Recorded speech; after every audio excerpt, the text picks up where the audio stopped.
So, good morning, everyone. This is me, MD Islam. So, today we are going to know about a legendary patriotic hero that is Bhagat Singh. तो हाँ दोस्तों, आज हम बात करेंगे भगत सिंह के बारे में, जो कि अपने आप में ही एक लेजेंड रह चुके हैं. सबसे पहले मैं आपको उनका इंट्रोडक्शन दे दूं. उनका जन्म यानी भगत सिंह जी का जन्म 28 सितंबर 1907 में लालपुर पंजाब में हुआ था.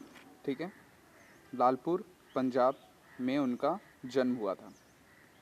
वह एक इंडियन फ्रीडम फाइटर थे, जो कि बहुत ही फेमस रेवोल्यूशनरी रहे थे. मतलब माने उस समय के आंदोलनकारियों में, क्रांतिकारियों में सबसे विख्यात, सबसे फेमस, क्योंकि जो उन्होंने किया था आगे जैसे कि हम जानेंगे, वो जानकर आप भी दंग रह जाएंगे. उनको हम शहीद भगत सिंह के नाम से भी जानते हैं, है ना. उन्होंने हिंदुस्तान सोशलिस्ट रिपब्लिकन एसोसिएशन की भी स्थापना की थी. और ये जान के भी आपको हैरानी होगी कि उनका परिवार, है ना, उनका परिवार भी शुरू से ही ब्रिटिशर्स के खिलाफ रेवोल्यूशंस में शामिल होता रहा था. ठीक है, तो अब बताइए, जब परिवार की ही पृष्ठभूमि यानी कि देश भक्तों वाली है, तो फिर हमारे भगत सिंह जी कैसे पीछे रहते. उन्होंने यूरोपियन रेवोल्यूशंस के बारे में पढ़ा, है ना, जब वो टीनेज के ही थे उसी समय. तभी वो अट्रैक्ट हो गए कम्युनिज्म, है ना, एनार्चिज्म, और साथ ही साथ वो बहुत सारे रेवोल्यूशंस में, एक्टिविटीज़ में ब्रिटिश के खिलाफ शामिल भी हुए.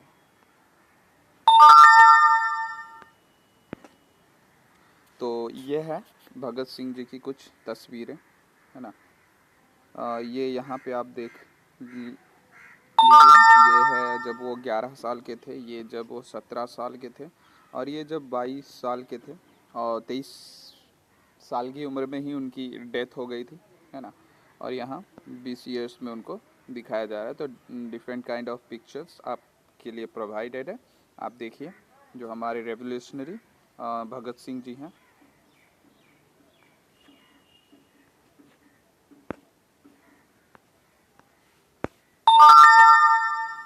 तो चलिए शुरू करते हैं यहाँ से उनके आरंभिक जीवन की कहानी और देखते हैं. So Bhagat Singh was born to a Sandhu family. तो भगत सिंह का जन्म एक संधू परिवार में हुआ था, जो कि संधू परिवार को ट्राइब माना जाता है पंजाब में, है ना. His parents were Sardar Kishan Singh Sandhu and Vidyavati Vidyavati. तो उनके पिता या पेरेंट जो थे, पिता थे किशन सिंह संधू और माता थी Vidyavati. His family background was patriotic Sikh family that participated in numerous revolutionaries against the British Empire. तो उनका परिवार एक देशभक्त परिवार था, जो कि पार्टिसिपेशन लेते रहते थे आंदोलनों में ब्रिटिशर्स के खिलाफ. His father was influenced by Hindu reformist Arya Samaj. उनके पिता जो थे आर्य समाज से काफ़ी प्रभावित थे. As a child, he was deeply affected by the massacre of Jallianwala Bagh. तो बचपन में ही, या अपने बचपन में ही, जब वो जलियांवाला बाग मैसेकर के बारे में जानते हैं कि कैसे ब्रिटिशर्स ने जलियांवाला बाग में निहत्थों पर गोलियां चला दी थी, और एक नहीं, दो नहीं, पूरे 10,000 राउंड फायर करी थी, है ना, पूरे 10,000 round. When Mahatma Gandhi started the non-cooperation movement. He was an active member at the age of 13 in 1920. तो जब महात्मा गांधी ने अपना नॉन कॉरपोरेशन मूवमेंट शुरू किया था 1920 में 1920s में, तो भगत सिंह जो हमारे थे वो मात्र 13 साल के थे, है ना। और मात्र 13 साल की उम्र में ही वो महात्मा गांधी के नॉन कॉरपोरेशन मूवमेंट में एक्टिव मेंबर बन के पार्ट लेते हैं। अब देखिए ना, हम 13 वर्ष की उम्र में क्या कर रहे होते हैं, हम 13 वर्ष की उम्र में 8-9 क्लास में होते हैं और हमें अपने बारे में ही सोचने का समय नहीं मिलता। और भगत सिंह जो हमारे लेजेंडरी रेवोल्यूशनरी हैं, वो जो हैं 13 ईयर्स ओल्ड में नॉन कॉरपोरेशन मूवमेंट में एक एक्टिव मेंबर बन के काम कर रहे थे। He had a great hope that Gandhi with his movement will set India free, but when Gandhi abandoned the movement, he was very disappointed with Gandhi. तो वो भगत सिंह सोच रहे थे कि गांधी जी जरूर इन आंदोलनों के द्वारा अंग्रेजों को भारत से निकालने में कामयाब होंगे, लेकिन जब गांधी जी अचानक आंदोलन को रोक देते हैं तो भगत सिंह गांधी जी से पूरी तरह डिसअपॉइंट हो जाता है। In his teenage years he started studying in the national college of Lahore. तो अपने टीनेज में वो नेशनल कॉलेज लाहौर जाते हैं। He run away to escape from his early age marriage and joined the organisation called Naujawan Bharat सभा। तो बचपन में ही उनकी शादी तय हो जाती है, लेकिन वो शादी करना नहीं चाहते थे, इसीलिए वो वहाँ से भाग जाते हैं और भाग कर वो एक सभा ज्वाइन कर लेते हैं जो थी नौजवान भारत सभा। उसके बाद इनको मौका मिलता है काफ़ी सारे और भी रेवोल्यूशनरीज के साथ मिलने का, जैसे सुखदेव, राजगुरु आदि लोगों से उसके बाद ही ये मिलते हैं। The British government decided to make a new policy called the Defence of India Act. तो ब्रिटिशर्स अब जो है एक नई पॉलिसी कानून बना रहे थे, जिस कानून का नाम था the Defence of India Act, that gave more power and control to British police. This took place in the British assembly. तो अंग्रेज लोग एक कानून बना रहे थे जिस कानून के द्वारा ब्रिटिश पुलिस जो होती उसको और भी ज़्यादा शक्तियाँ दे दी जाती। Bhagat Singh and Batukeshwar Dutt threw few bombs in the assembly. तो जिस असेंबली में ये कानून रखा गया था वहाँ पे भगत सिंह और बुट्टकेश्वर दत्त दोनों ने ही मिलकर कुछ बम्स असेंबली में फेंकी, लेकिन वो बम्स इस तरह की बनी थी कि किसी को भी कोई हार्म नहीं पहुंचा, यानी कोई नुकसान नहीं पहुंचा। देश साउटेड इनकलाब जिंदाबाद, और बम फेंकने के बाद वो वहाँ से भागे नहीं बल्कि वहाँ चिल्लाते रहे इनकलाब जिंदाबाद, इनकलाब जिंदाबाद। As they threw the bomb and then threw a rain of leaflets written it takes a loud voice to make a deaf ear. तो वो बहुत ज़ोर से वहाँ चिल्ला रहे थे और अपने साथ लेटर्स में भी वो लिख कर लाए हुए थे, है ना। तो ये था। जेल की में क्या क्या हुआ देखते हैं। Bhagat Singh was captured in jail for the first time at the age of 20। तो भगत सिंह को सबसे पहले जेल 20 वर्ष की आयु में हुई थी। 20 ईयर्स के जब वो थे तब उनको जेल हुई थी। He was captured in jail because he shot a British police officer of 20 years because he killed Lala Lajpat Rai. तो आपको तो पता ही है, लाला लाजपत राय जी हमारे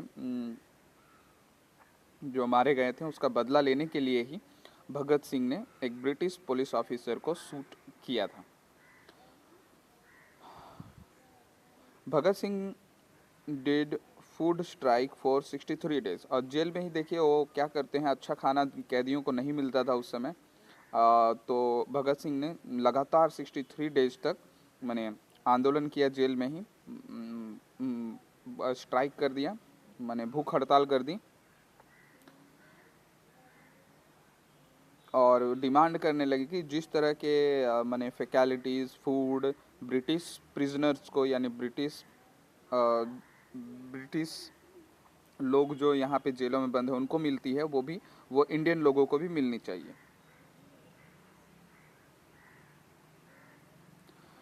आगे, he was set free from jail because his father paid bills. Sorry, bail. तो उनको उस समय बेल मिल जाती है क्योंकि उसके पिताजी उनका बेल करवा देते हैं।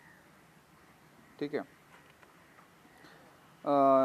लेकिन फिर से उनको अरेस्ट कर लिया जाता है क्योंकि अभी हमने पढ़ा था कि उन्होंने असेंबली में फेक बमबार्डिंग की थी। ठीक है। फिर भी मैंने देखते हैं आगे। अब जैसे कि हम लोग जानते हैं उनको मात्र 23 वर्ष की आयु में ही फांसी दे दी गई थी। लेकिन आपको मालूम होना चाहिए कि वो फांसी भी एकदम खुशी खुशी अपने गले में लगा के वो शहीद हो गए थे। After throwing bomb in assembly, Bhagat Singh and Buttakeswar Dutt gave their arrest to the British police. After some trials, the decision was made that Bhagat Singh, Rajguru and Sukhdev to be hanged. तो decision आया कि भगत सिंह, राजगुरु और सुखदेव को hang कर दिया जाए, यानी कि फांसी दे दी जाए। Bhagat Singh was hanged out to death at the age of 23 years on March 23, 1931। तो 23 साल की उम्र में 23 मार्च 1931 को उनको फांसी दे दी गई। This gave birth to a revolution to every Indian। उनके मौत से पूरे भारत के रेवोल्यूशनरीज को एक अलग सा वातावरण मिला, एक अलग सा जज्बा मिला। And finally in 1947 the Britishers run away from India. There was a no British empire any more and India was independent. Bhagat Singh is remembered as legendary hero till now. तो ये थे हमारे भगत सिंह। सबसे मुख्य बात जो मुझे लगती है कि मात्र 23 साल की उम्र में अपने देश के लिए अपने आप को फांसी पर चढ़ा दिए। मैंने कुछ तो था, है ना, क्योंकि इस उम्र में जहाँ लोग मैंने अपने आने वाले लाइफ के बारे में सोचते हैं, है ना, लाइफ में क्या क्या करना है इसके बारे में सोचते हैं। अब भगत सिंह को ही देखिए, ये केवल अपने देश के बारे में ही सोचते थे और ये ऐसा सोचते थे कि अगर मुझे फांसी मिलती है और इससे अगर मेरे देशवासियों का कुछ भी भला होता है, यानी मेरी मौत के बाद ऐसा तो ज़रूर होगा कि लोग और ज़्यादा ब्रिटिशर्स के खिलाफ आंदोलन करेंगे, है ना। तो ऐसा सोच रखना ही अपने आप में बहुत बड़ी बात होती है। और सही में भगत सिंह एक लेजेंडरी हीरो रहे हैं। जो उन्होंने किया शायद और कोई भी रेवोल्यूशनरी नहीं कर पाता। हाँ, साथ ही साथ मैं बताना भूल गया, भगत सिंह बहुत अच्छे राइटर और रीडर भी थे। लिखते भी बहुत ही अच्छा थे वो, है ना। और उन्होंने कई सारी किताबें भी पढ़ रखी थी। और ज़्यादा भगत सिंह के बारे में जानने के लिए आप थोड़ा सा रिसर्च कीजिए, है ना। Thank you. ये स्टोरी, ये बायोग्राफी यहीं ख़त्म करता हूँ।